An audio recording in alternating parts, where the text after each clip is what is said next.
So imagine a world where fear grips humanity and humankind.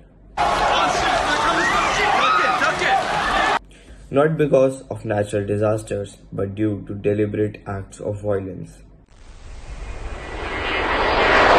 This is the reality of terrorism, a term that evokes strong emotions but lacks a universal definition. Broadly, terrorism involves violence or intimidation to achieve political, ideological, or religious goals, often targeting civilians and innocent people. Its complexity makes a global challenge, with India facing unique struggles rooted in its history and geopolitics. And that's what we are going to talk about in the today's video. अब हम इस terrorism की history के बारे में जानते हैं। तो टेररिज्म कोई नई चीज़ नहीं है, ये हमारा स्टार्ट हुआ हमारा फर्स्ट सेंचुरी एडी, जो आएगा हमारा ईयर 1, जो अभी के हम कैलेंडर यूज़ करते हैं उसका ईयर 1 से ईयर 100। उसके अंदर जब फर्स्ट सेंचुरी एडी में सकारी जिलिट्स, जो एक ज्यूइश ग्रुप है, उसने एक रोमन कोलैबोरेटर्स थे उसको ज्यूडिया में मार दिया। तब ये हमारा टेररिज्म पहली बार की कॉन्सेप्ट ऑफ टेररिज्म डिफाइन हुआ। फिर 11th सेंचुरीज में एक शिया सेक्ट, उसके अंदर टारगेटेड लीडर्स को स्ट्रेटेजिकली मारा गया।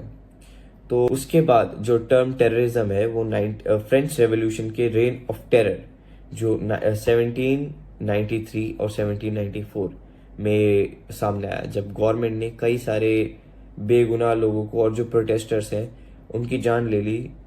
ऑपोजिशन ने बेसिकली उसको साइलेंस किया जा सके। 19th सेंचुरी में अनार्किस्ट लाइक नारोदिया वॉलिया, उसने सार अलेक्जेंडर II को मार दिया फॉर पॉलिटिकल पर्पसेस इन 1881।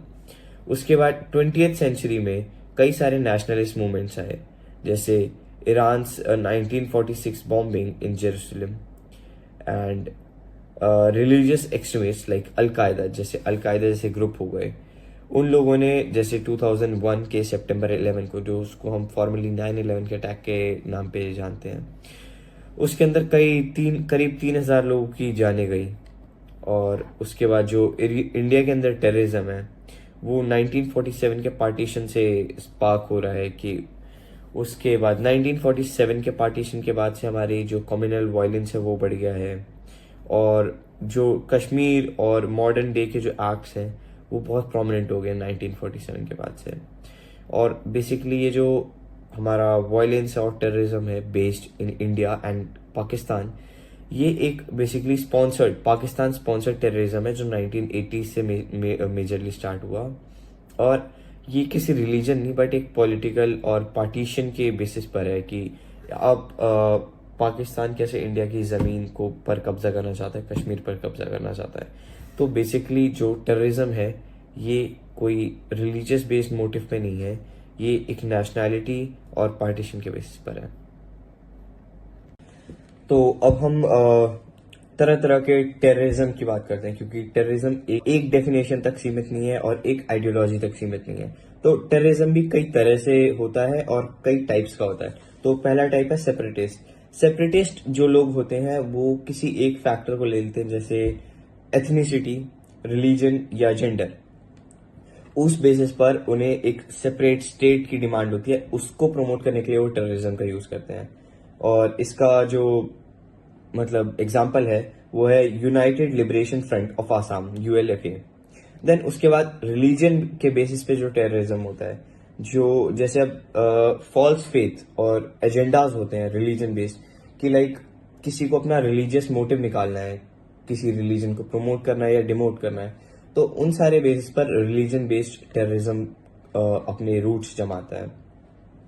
साथ में फॉल्स फेथ को हम इस तरीके से पोर्ट्रे करेंगे कि जो चीज नहीं है उसको भी एक ऐसे तरह से तोड़ मरोड़ कर ऐसे प्रेजेंट करा जाएगा कि हाँ, लोगों को लगेगा कि जो उन्होंने काम करा है वो एक किसी वे में जस्टिफाइड है, जबकि वो नहीं होता।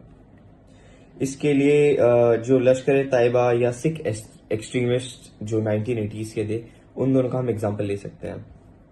इसके बाद आएगा लेफ्ट विंग जो होते हैं, left wing terrorism is based की लाइक दो विंग्स है, एक राइट विंग है एक लेफ्ट विंग है। लेफ्ट विंग का एक्सट्रीमिज्म जब बहुत बढ़ जाता है कि ये बेसिकली ये होता है जो कैपिटलिस्ट सिस्टम होता है, जो पैसे के ऊपर पूरा सिस्टम चलता है, उसको हटाने के ऊपर ये जोर ज्यादा देते हैं और उनको रिप्लेस करते हैं कम्युनिस्ट या सोशलिस्ट सोसाइटीज की तरह। अब सोशलिस्ट सोसाइटी ये है कि जो गवर्नमेंट बेस्ड होंगी और लाइक जिनका कंट्रोल मेजरली गवर्नमेंट के पास रहेगा और लोगों को इक्वली ट्रीट करा जाएगा, कोई पैसों के बेसिस पर इतना भेदभाव नहीं होगा और सब गवर्नमेंट के हाथ में रहेगा और एकदम कंट्रोल्ड वे में रहेगा। इसके अंदर जैसे एग्जांपल में ले सकते हैं नक्सलाइट माओइस्ट जो इंडिया में है, जो इनकम इनइक्वालिटी को टारगेट करते हैं, जो रूरल एरियाज में होती है मोस्टली। देन उसके बाद है एथनिक और रीजनल। ये जो टाइप ऑफ टेररिज्म है ये ड्रिवन है रीजनल आइडेंटिटी। अब जैसे कि हम ये हो गया कि भाई हम हरियाणवी है, या मतलब मैं हरियाणा से हूं तो हम हरियाणवी है, जो हमारे लोग हैं वो हम और लोगों को कुछ मानेंगे नहीं, और उसी बेस पर अगर हम बहुत वॉयलेंस क्रिएट करेंगे, लोगों की जान लेंगे, तो उसको एक रीजनल और एथनिसिटी बेस्ड टेररिज्म का नाम दिया जाएगा। एथनिक और रीजनल, तो ये जो टाइप ऑफ टेररिज्म है ये सोली बेस करता है कि एक एथनिसिटी या एक रीजनल बैकग्राउंड। तो इसके अंदर ये रहता है कि एक पास्ट जो हमारे ग्रीवियंसेस रहते हैं या हिस्टोरिकल इनजस्टिस रही होती है किसी कम्युनिटी के साथ, उन सारे बेसिस पर ये हमारा टेररिज्म सस्टेन करता है। फिर इसी के बाद ये एथनिक स्पेसिफिक एथनिक या रीजनल ग्रुप के लोगों को टारगेट करते हैं ताकि लोगों में डर बैठ सके, इंस्टेबिलिटी आ सके, और जो सेपरेटिस्ट होते हैं उनकी हेट्रेड और सेपरेटिस्ट ड्रिवन एजेंडास को वो लोग कंप्लीट कर सकें। ये चीज रहती है। और इसके अंदर कई चीजें होती हैं कि हिस्ट्री के कई पार्ट्स को डिलीट कर दिया जाता है, कई नए पार्ट्स जोड़े जाते हैं और कई ऐसे एक्ट्स जोड़े जाते हैं कि जिससे लोगों को लगता है कि हाँ, जो कम्युनिटी के साथ हुआ था वो बहुत ज्यादा ही एक्सट्रीम लेवल पे बुरा हुआ था, जिससे कि आज के टाइम पर या आने वाली जनरेशन के टाइम पर कमिंग अप ईयर्स में एक अलग तरीके का वायलेंस भी देखा जा सकता है। इसका एग्जाम्पल है Manipur M for ethnic sovereignty. State sponsored, तो ये जो टाइप ऑफ टेररिज्म है ये बेसिकली कोई, अब जैसे पाकिस्तान जो इंडिया के साथ कर रहा है, पाकिस्तान जो अपने देश के टेररिस्ट ऑर्गेनाइजेशन को फंडिंग और ट्रेनिंग प्रोवाइड करता है, उन सारे बेसिस को अगर हम कंसिडर करें तो ये स्टेट स्पॉन्सर्ड टेररिज्म है, या एक जो रूलिंग पार्टी है या गवर्नमेंट है अगर वो ही किसी एजेंडा या किसी और टेररिस्ट ऑर्गेनाइजेशन या ऐसे ग्रुप्स को प्रमोट करती है बाय फंडिंग या ट्रेनिंग, तो उसको हम एक स्टेट स्पॉन्सर्ड टेररिज्म का नाम देंगे। बाकी इसका एग्जांपल्स रहेगा एलिजिट सपोर्ट फ्रॉम पाकिस्तान, जो पाकिस्तान सपोर्ट करता है जैश ए मोहम्मद जैसे ग्रुप्स को, जो क्रॉस बॉर्डर अटैक्स को प्रोमिनेंटली परसुएट करते हैं। उसके बाद है साइबर टेररिज्म। ये साइबर टेररिज्म होता है जो बेसिकली हमारा इंटरनेट और नेटवर्क के थ्रू टेररिज्म स्प्रेड होगा, कि हमारा डेटा चोरी हो गया, कोई ऐसे सेक्ट्स हो गए जैसे वॉयलेंस फैलाने के लिए कई सारी चीजें बोली गई, या कोई चीजें ऐसी बताई गई या फेक न्यूज फैलाई गई, वो सारे साइबर टेररिज्म में आ जाता है। इसके अंदर वायरसेस, फिशिंग अटैक्स और सोशल मीडिया का बहुत वाइडली यूज होता है। अब सोशल मीडिया पे अगर हम किसी भी चीज को एक अलग एक्सटेंट में डाइवर्ट कर दें तो उससे भी बहुत दिक्कतें हो जाती हैं, उससे भी देश के अंदर वायलेंस और अनरेस्ट बढ़ जाता है। इसका एग्जांपल आएगा hackers targeting infrastructure as seen in Ukraine cyber conflicts. फिर लास्ट आएगा हमारा लोन वुल्फ टेररिज्म। ये जो टाइप ऑफ टेररिज्म है ये वायलेंट एक्ट होते हैं जो एक इंडिविजुअल कमिट करता है, जैसे कि जैश ए मोहम्मद और लश्कर ए तैयबा जैसे बड़े बड़े ग्रुप्स हैं। But lone wolf terrorism is कि मैं अकेला आदमी हूं, मैं अकेला प्लान करूंगा, अकेला सब रिसोर्सेज इकट्ठे करूंगा, चाहे मेरे को कहीं से बैक फंडिंग मिल रही हो या मेरी कोई पॉलिटिकल आइडियोलॉजी या कोई भी आइडियोलॉजी कहीं पीछे से बैक हो रही हो, मेरे को उससे फर्क नहीं पड़ता। बट जो सब चीजें हैं वो मैं खुद ऑर्गेनाइज करूंगा, खुद प्लान करूंगा और खुद एग्जीक्यूट करूंगा। तो ये चीज होती है लोन वुल्फ टेररिज्म। इसके दो एग्जांपल्स हैं individual radicalised online like 2025 new Orleans attack and 2023 का चेतन सिंह अटैक था Jaipur Mumbai central superfast express में। वो दोनों लोन वुल्फ अटैक के एग्जांपल्स रहेंगे। अब हम बात करते हैं जो ग्लोबल लेवल पे टेररिज्म हुआ है और मेजर इंसिडेंट्स रहे पास्ट के, उनके बारे में। तो सबसे पहले 2001 में अलकायदा का जो 9/11 अटैक हुआ, जो बहुत एक वाइडली स्प्रेड और बहुत फेमस अटैक हुआ है 9/11 का, उसके अंदर 2,996 लोग मारे गए थे, और जिससे कि एक ग्लोबल सिक्योरिटी पर एक बहुत बड़ा कंसर्न जाहिर किया गया था। 2004 में मद्रिद का जो ट्रेन बॉम्बिंग थी जो अलकायदा ने कराई थी, उसके अंदर 191 पीपल मारे गए थे। देन 2015 में ISIS के पेरिस अटैक में बटान क्लैन के और अदर साइट्स में 130 लोग से ज्यादा मारे गए थे। उसके बाद अब हम बात करते हैं इंडिया के अंदर जो कई प्रोमिनेंट टेररिस्ट अटैक्स हुए हैं उनके बारे में। सबसे पहले 1984 का जो ऑपरेशन ब्लू स्टार है अमृतसर में, उसके अंदर 83 सोल्जर्स और 493 मिलिटेंट्स को मार गिराया गया था। देन इन 1985 एयर इंडिया की जो फ्लाइट 182 है, उसके अंदर कई सिख टेररिस्ट ने मार दिया था 329 इनोसेंट लोगों को।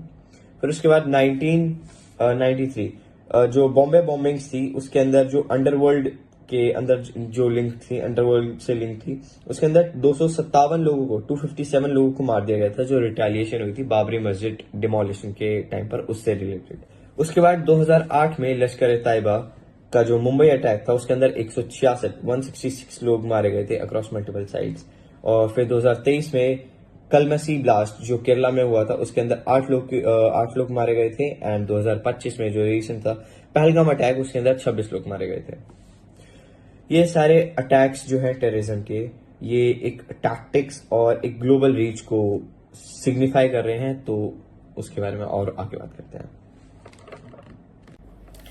तो अब बात करते हैं कि क्या कॉज रहे होंगे और क्या मोटिव्स रहे होंगे टेररिज्म के पीछे। ये भी एक साइकोलॉजिकल और सोसाइटल बेसिस के ऊपर ही है।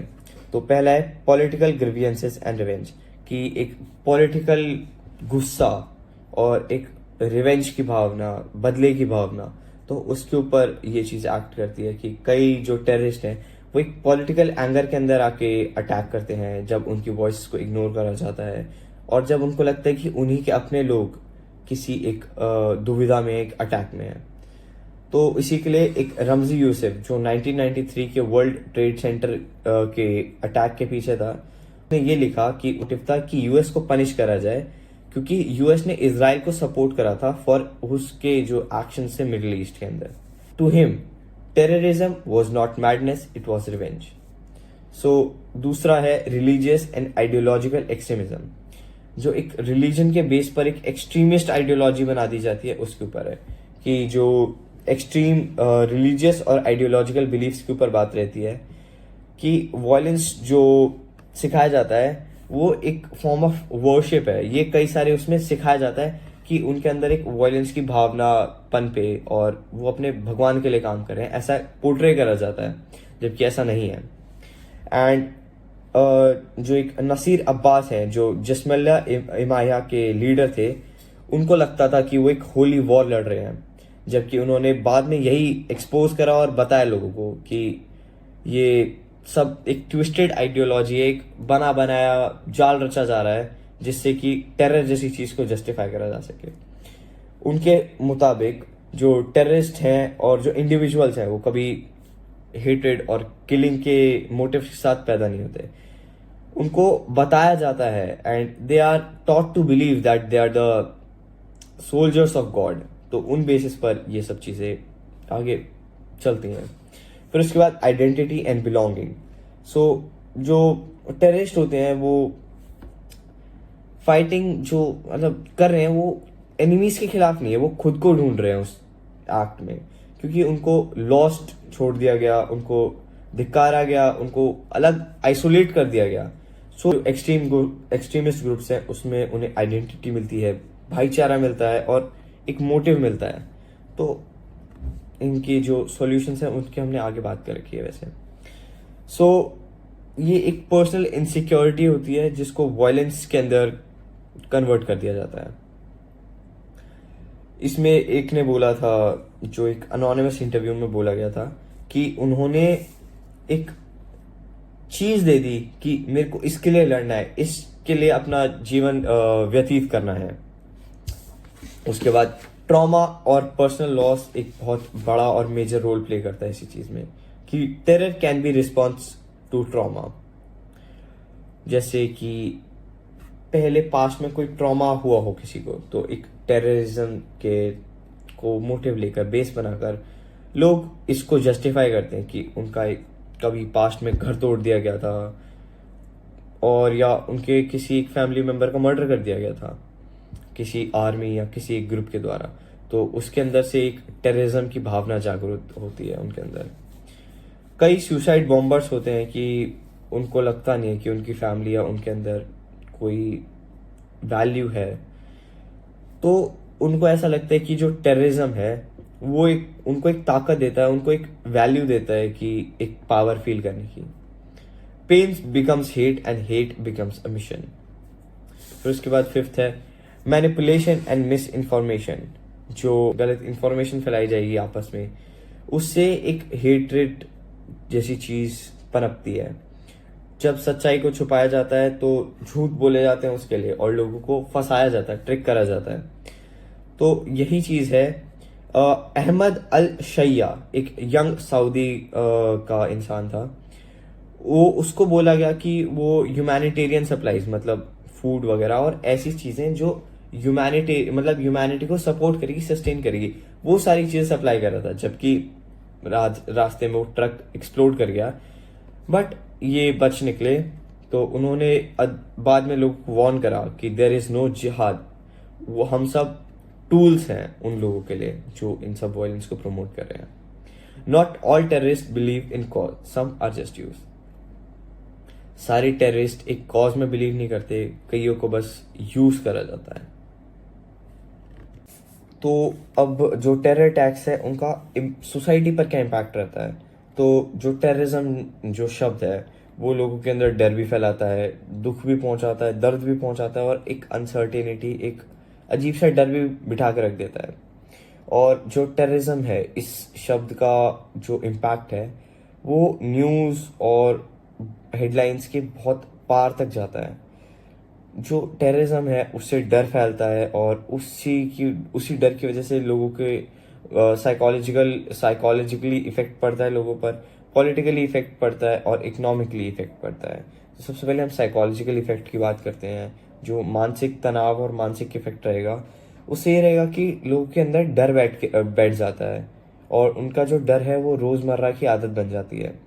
लोग जैसे ट्रैवल करते हैं, जैसे बस ट्रेन वगैरह, उन सबको मतलब चेंज कर लेते हैं the way they travel.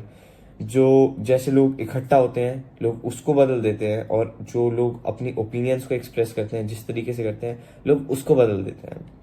Then उसके बाद कम्युनिटीज जो होती हैं वो सस्पिशियस हो जाती है एक दूसरे के लिए, और मेंटल इश्यूज जैसे एंजाइटी, पीटीएसडी, डिप्रेशन, ये सारी चीज़ें बहुत ज़्यादा बढ़ जाती हैं। और ख़ास करके उन रीजन्स में जो जहाँ पे टेररिज्म प्रिवेल करता है, जहाँ पे टेररिज्म एक बहुत अच्छे स्टांस पर है, जहाँ पे टेररिज्म रिसेंटली हुआ है वहाँ पर।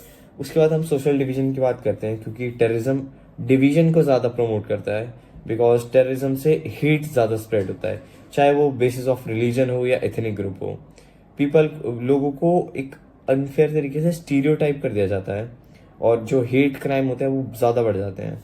जो आपस में अगर अपन लोग नेबर्स हैं और बहुत टाइम से साथ में रह रहे हैं कि हिंदू मुस्लिम है, उसके बाद जब ये सारी चीज़ें होती हैं, टेररिज्म अटैक्स होते हैं, पॉलिटिकल रैलीज निकलती हैं, उन सब के बाद एक आम आदमी का जो पर्सपेक्टिव वो चेंज हो जाता है, और लोग अपने आपस में जो नेबर्स हैं उन्हीं के अगेंस्ट हेट फैलाना स्टार्ट कर देते हैं। फिर उसके बाद पॉलिटिकल कॉन्सिक्वेंसेज भी ये आते हैं कि गवर्नमेंट को अपनी सिक्योरिटी टाइट करनी पड़ती है, उसके ऊपर ज़्यादा खर्चा करना पड़ता है, जो सर्वेलेंस करनी होती है वो बढ़ जाती है, और जो पर्सनल फ्रीडम होती है उसको भी सेक्रीफाइस करना पड़ता है नेशनल सिक्योरिटी के लिए। लोगों के जो पर्सनल लाइफ है उसके अंदर बहुत ज़्यादा इंटरफेयर कर जाएगा, ताक झाक करी जाएगी कि बाद में ऐसे कोई इंटरनेशनल या नेशनल थ्रेट्स ना हो। और कई बार ऐसा भी होता है कि इलेक्शंस को भी पूरा आगे पीछे करना पड़ता है, क्योंकि जो टेरर थ्रेट्स होते हैं उनकी वजह से। कि कई बार ऐसा भी होता है स्कूल्स को भी कई बार बंद करना पड़ता है कि स्कूल के अंदर बॉम्ब थ्रेट्स आ गए, टेरर थ्रेट्स आ गए, उन सारी वजहों से। उसके बाद एक तरीके से इकोनॉमिक डिस्ट्रप्शन भी होता है हमारा, जिससे कि हमारा, क्योंकि अगर टेररिज्म आए तो टूरिज्म जो होगा, हमारे देश में लोग आएंगे नहीं, टूरिज्म डिक्लाइन हो जाएगा। जो एमएनसीज, जो बड़ी बड़ी कंपनीज होती हैं वो हमारे देश में इन्वेस्टमेंट करती हैं, और जो जॉब अपॉर्चुनिटीज होती हैं वो खत्म हो जाती है। और सिटीज़ और देशों को बहुत फाइनेंशियली मतलब टाइम लग जाता है, ईयर लग जाते हैं रिकवर करने में। और टेररिज्म होता है उससे कि जो एक देश के सिटीजन्स हैं उनको फर्दर पॉवर्टी के अंदर और धकेल दिया जाता है। अब मीडिया के रोल के बारे में हम बात करते हैं। सो आप लोगों ने ये सोचा है कि जो टेररिस्ट हैं वो पब्लिक एरियाज को, पब्लिक प्लेसेस को ही क्यों टारगेट करते हैं? बिकॉज उनको अटेंशन चाहिए, उनको जो मीडिया अटेंशन देता है, जो मीडिया हेडलाइंस देता है, उनको वो चाहिए। सो बेसिकली जो मीडिया कवरेज है एक बहुत इंपॉर्टेंट रोल प्ले करता है कि कैसे टेररिज्म स्प्रेड होता है, कैसे टेररिज्म को अंडरस्टैंड किया जा सकता है। एक रहता है कि फर्स्ट जो हमारा टेररिस्ट जो मैसेज स्प्रेड करना चाहते हैं और जो एक बोल्ड हेडलाइन बनाना चाहते हैं, उस चीज़ को एक बहुत ज़्यादा स्ट्रेंथ मिलती है, एम्पलीफिकेशन मिलती है। टेररिस्ट, हम सबको पता है कि टेररिस्ट को हेडलाइंस चाहिए और जो और कोई जो मैसेज वो कन्वे करना चाहते हैं या फॉरवर्ड करना चाहते हैं, वो सब। और जब हमारा मीडिया उसको पॉइंट टू पॉइंट कवरेज देता है तो टेररिस्ट को एक नया स्पार्क मिल जाता है। एक जैसे वही है ना कि जो भी उनका हेडलाइंस चाहिए वो मिनट्स में उनके पास, सबके पास पहुंच जाती है, पूरी ग्लोबल रीच होती है। तो उनका मैसेज एक बहुत लार्जर स्केल पर और बहुत जल्दी स्प्रेड आउट होता है। तो वही फ्री पब्लिसिटी है जो टेररिस्ट को चाहिए। फिर उसके बाद बात आती है फियर एंड पब्लिक परसेप्शन की।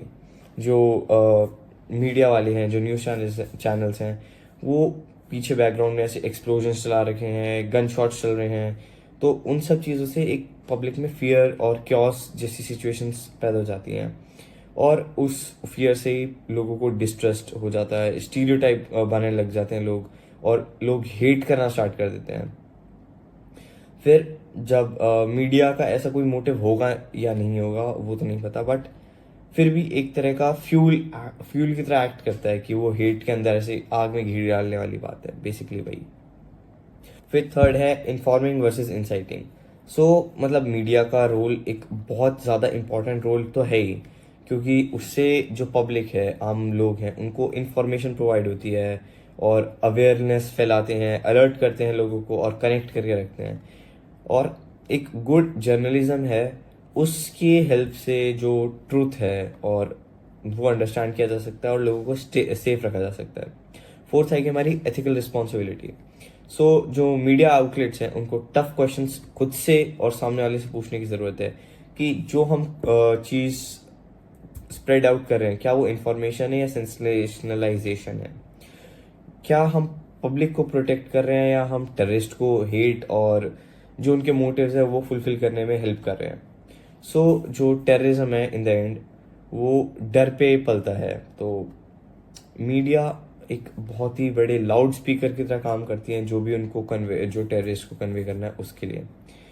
बट द थिंग इज कि अगर मीडिया सही है और मीडिया एक नॉन बायस्ड पर्सपेक्टिव से और एक नॉलेजेबल हिंट के साथ अगर न्यूज़ को परसुएट कर रहा है तो वो जर्नलिज्म सही है। बाकी जो अंधभक्ति वाला है और एकदम स्प्रेड आउट करने भाई, जो जो एकदम एक्सट्रीमिस्ट कल्चर हो गया, अगर हम उसको पोर्ट्रे करेंगे तो वो टाइप का जर्नलिज्म वो खराब है, वो मीडिया कवरेज खराब है। तो अब हम बात करते हैं जो सॉल्यूशंस रहेंगे और प्रिवेंशंस रहेंगे टेररिज्म के रिगार्डिंग। तो सबसे पहले हमें लोगों को एजुकेट करना पड़ेगा और डी रेडिकलाइज करना पड़ेगा। जैसे कि अब जैसे केरला में हमारा एंटी ISIS एफर्ट्स हुए थे, उसके अंदर बेसिकली ये है कि प्रोग्राम्स को रन करना है और लोगों को बताना है कि क्यों नहीं करना हमें ये सब टेररिज्म, लोगों को एजुकेट करना है इस बारे में और एक रेडिकलाइजेशन की जो मेंटालिटी है वो उनके अंदर से ख़त्म करनी है। फिर उसके बाद हमें इकोनॉमिक डेवलपमेंट्स भी करने पड़ेंगे, जिससे कि पॉवर्टी को हम एड्रेस कर सकें। पॉवर्टी को और अनएम्प्लॉयमेंट को अगर हम कम कर सकेंगे तो लोग खुद ही इन सब चीज़ों में इन्वॉल्व कम होंगे। तो एक वो चीज़ बहुत बड़ा फैक्टर प्ले करती है। देन उसके बाद कम्युनिटी इंगेजमेंट्स की लोगों को एक दूसरे के अंदर ट्रस्ट बैठाना और पॉलिसीज ऐसी बनाना कि लोगों के अंदर ट्रस्ट रहे। फिर पुलिस को भी हम सक्रिय कर दें कि एलियनेशन उससे रुक जाएगा। उसके बाद साइबर डिफेंस को हमें स्ट्रॉन्ग करना पड़ेगा, जिससे कि हमारा साइबर टेररिज्म है उसको कर्ब करा जा सके। उसके बाद इंटरनेशनल कोलैबोरेशन करना पड़ेगा, जिससे कि इंटरनेशनल लेवल पे लोग हम और बाकी देश अपनी इंटेलिजेंस को शेयर करें। जो न्यूज़ है जो टेररिज्म के खिलाफ या और भी चीज़ों के खिलाफ इंफॉर्मेशन है उनको आपस में शेयर करें, जिससे कि टेररिज्म और को कर्ब करा जा सके। उसके बाद क्लाइमेट रेजिलियंस है, उसके अंदर भी हमें फोकस करना पड़ेगा, जिससे कि अगर हम क्लाइमेट रेजिलियंस और क्लाइमेट कॉज को आज अगर हम एड्रेस करते हैं कि तो फ्यूचर में ऐसी कोई नौबत नहीं आ पाएगी, जिससे कि क्लाइमेट के बेस पे, रिसोर्सेज के बेस पे कोई ऐसा कदम लिया जाएगा जिससे कि बहुत बाद में टेररिज्म या और भी वायलेंस को प्रमोट किया जा सके। क्योंकि लॉन्ग टर्म जो पीस है उसके अंदर रूट कॉज को एड्रेस करना ज़रूरी है, और एक इन जैसे कि इनइक्वालिटी और जस्टिस, हमें इन चीज़ों को एड्रेस करना है ताकि बाद में ये सारी चीज़ें बड़ी ना हो जाए। देन उसके बाद हम कंक्लूड करना चाहते हैं, टेररिज्म है वो एक अभी भी परसिस्टेंट थ्रेट है। बहुत पहले के एंशंट जब असैसिनेशंस हुए थे तब से आज के मॉडर्न साइबर अटैक्स तक इंडिया में है, इसको हिस्टोरिकल शेप और जियोपॉलिटिकल टेंशन्स के बेसिस पे भी बहुत ज़्यादा देखा जाता है। जबकि मेजर अटैक्स इसके 2008 मुंबई से हैं, वो बहुत ही लॉन्ग लास्टिंग इफेक्ट छोड़ गए हैं हमारे इंडियन सोसाइटी पर। जबकि काउंटर टेररिज्म एफर्ट्स जो हैं उन्होंने कई जगह काम दिखाया है, बट साइबर टेररिज्म और लोन वुल्फ अटैक वो आज भी प्रिवेल करते हैं हमारी सोसाइटी में। और हमें इन सब चीज़ों के लिए जो पॉवर्टी है, एलियनेशन है और एक्सट्रीमिज्म है, उन सबको एड्रेस करना पड़ेगा थ्रू एजुकेशन एंड डेवलपमेंट। लोगों को एजुकेट करना पड़ेगा, डेवलप करना पड़ेगा, और ग्लोबल कॉपरेशंस बनानी पड़ेंगी, जिससे कि एक सेफर फ्यूचर की तरफ हम देख सकें। क्योंकि टेररिज्म है वो डर पे जीता है। उसको हमें ओवरकम करना है तो हमें रेजिलियंस दिखाना पड़ेगा और यूनिटी दिखानी पड़ेगी। क्योंकि इन सब के बाद जो हम सबको स्टैंड टुगेदर रखना है, यूनिटी दिखानी है और टेररिज्म के अगेंस्ट रिटेलिएट करना है, आवाज़ उठानी है। कैसे? हमें साथ रहना है और पेट्रियाटिक रहना है, अपने देश के प्रति ईमानदार रहना है। सो signing out from Nyay Kranti Lakshya, because the world's problem is ours too. Jai Hind and सत्यमेव जयते।